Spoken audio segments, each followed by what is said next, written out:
Welcome back to Things You Need to Know When Working with Combat Athletes.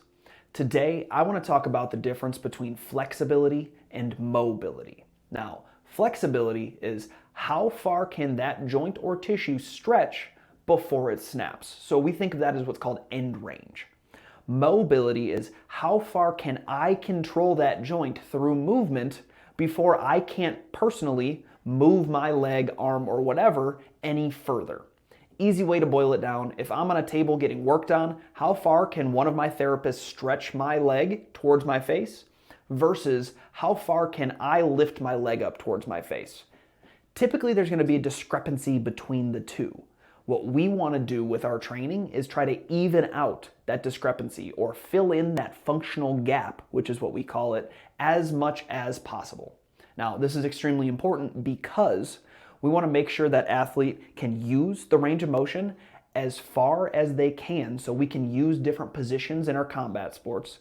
That's going to decrease our injury risk because we understand where our body is at in space. Now, that doesn't mean we're not going to get hurt, but it means we're more prepared for the positions we're going to get into.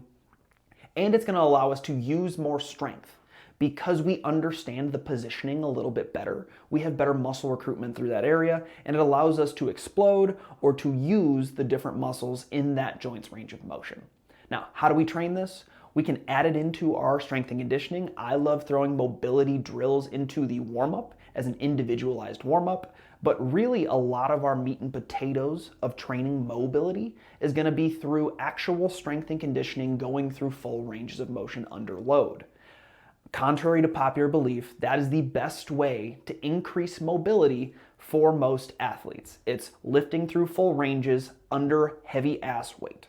So if you want to increase your mobility, if you want to learn more about the difference between mobility or flexibility, please go to buildingafighter.com. We have articles, but we also have programs to help you get better at this. If you have any questions, hit us up at Building a Fighter on Instagram or head to our YouTube channel at Building a Fighter.